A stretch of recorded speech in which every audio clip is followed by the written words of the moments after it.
என்னையா நீங்க என்னையா கேள்வி கேட்டீங்க?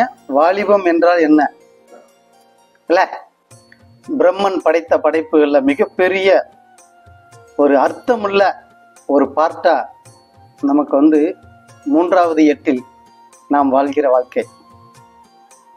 மூவட்ட 24 வயதில் ஆரம்பமாகிற அந்த வாழ்க்கை அடுத்த 8 வருட காலங்கள் வாலிப வயது தான். இன்னைக்கு 16 வயசுலயே நான் வாலிபன் ஆயிடுறேன் அப்படின்னு சொல்லிட்டு அந்த குழந்தை பருவத்தவே நமக்கு டோட்டலாவே நாம கொச்சைப்படுத்திடுறாங்க. ஒரு பையன் 10 வயசு கடந்தாச்சுன்னா அவன் தனக்குத்தானே ஒரு மிகப்பெரிய மேதாவித்தனத்துல தன்னோட வாலிபனா தன்னை அந்த வெளி உலகத்துக்கு காட்டிக்கிறான். தென்னாவட்டான நடை, உடை, பாவனைகள், பேச்சுகள் அத்தனையிலையுமே தன்னை மாத்திக்கிறதுக்காக முயற்சி பண்றான்.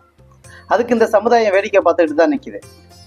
இன்னைக்கு மது, மாது, குடி, சூது அத்தனையும் இன்னைக்கு ஒரு 14 வயசுல இருந்தே ஆரம்பிக்குது. 10 வயசு பிள்ளைக்கு அதை பத்தி அத்தனையும் தெரியுது. அப்ப நம்மளோட கலாச்சாரங்களை நம்ம எந்த விதத்துல நாம ஒழுங்குமுறைப்படுத்தணும், எந்த விதத்துல நாம நெறிப்படுத்தணும் அப்படின்றத பத்தியே நம்ம யோசிக்க முடியல. எத்தனையோ பேர் ஆன்மீகவாதிகளும் அரசியல்வாதிகளும் பல போராட்டங்கள் வாலிபர்களுக்காக போராடிக்கிட்டு தான் இருக்காங்க. பலவித அறிவுரைகளையும் நல்ல ஒரு சில அணுகுமுறைகளையும் கற்பித்துக் கூட தான் இருக்காங்க. ஆனா அந்த வாலிபம்ன்றது மிகப்பெரிய ஒரு பூஞ்சோலையான ஒரு ஸ்தானம். ஏன்னா அத்தனையும் விவேகானந்தர் சொன்ன மாதிரியா 100 இளைஞர்களை கொடுங்க, இந்த இந்தியாவை நான் மாற்றி காட்டுறேன் அப்படின்னு சொன்னார். 100 அனுபவஸ்தர்களை கொடுங்கன்னு கூட கேட்கல. அவர் 100 முதியோர்களை கொடுங்கன்னு கேட்கல, 100 பெரியவர்களை கேட்கல, 100 இளைஞர்களை தான் கொடுன்னு கேட்டார். அப்ப ஒரு சாம்ராஜ்யத்தையே மாற்றி அமைக்கக்கூடிய மிகப்பெரிய ஒரு சக்தி வாய்ந்த அந்த வயது தான் அந்த வாலிப பருவம்.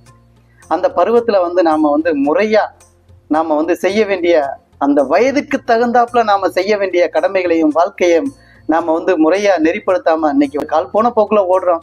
நம் கண் பார்க்கிற அந்த ஒரு திசையை பார்க்கறதெல்லாம் நமக்கு வெளுத்ததெல்லாம் பச்சை, அக்கறைக்கு கிக்கற பச்சைன்ற மாதிரி ஓடிக்கிட்டு இருக்கோம். வெளுத்ததெல்லாம் பாலுன்னு நம்ம நம்பிக்கிட்டு இருக்கோம். நாம நினைக்கிறது தான் சரின்னு சொல்லிட்டு நம்மளோட ஓட்டங்களை ஓட்டிக்கிட்டே இருக்கோம். இது அது முறையான ஒரு பாதையும் அணுகுமுறையும் அல்ல. இன்னைக்கு வாலிபம்ன்றது மிகப்பெரிய ஒரு கேள்விக்குறியான ஒரு ஓட்டத்துல தான் ஓடிக்கிட்டு இருக்கு. நம்மள இன்னைக்கு எத்தனை பேர் கொஞ்சம் காலத்துக்கு முன்னாடி கஞ்சால பிடிபட்டு எத்தனையோ பேர் அவர் அடிக்ட் ஆன நிலைமையை பார்க்கும் போல அந்த கலாச்சாரங்கள்லாம் இந்த வாலிபம்ன்ற அந்த ஒரு மிகப்பெரிய முற்போக்கான ஒரு சிந்தனைவாதிகளா மாறி தனக்குத்தானே தான் ஒரு மிகப்பெரிய ஒரு லட்சியவாதியா நான் அதிகார ஸ்தானமா உள்ளது மாதிரியான ஒரு கண்ணோட்டத்துக்கு கொண்டு செலுத்துறாங்க.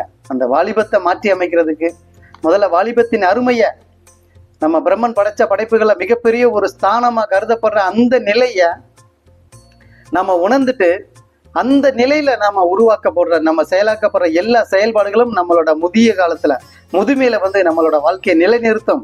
அந்த மாதிரியா மிகப்பெரிய ஒரு பொக்கிஷமா வாழ நம்மளோட இந்த மனித பிறவியை தாங்கி பிடிக்கிறக்கூடிய அஸ்திவாரமா கருதப்படுற அந்த ஒரு ஸ்தானம் தான் அந்த வாலிப பருவம். அந்த வாலிபத்தின் வாழ்க்கையை நம்ம உருவாக்க முடியுன்றதா என்னோட பதில்.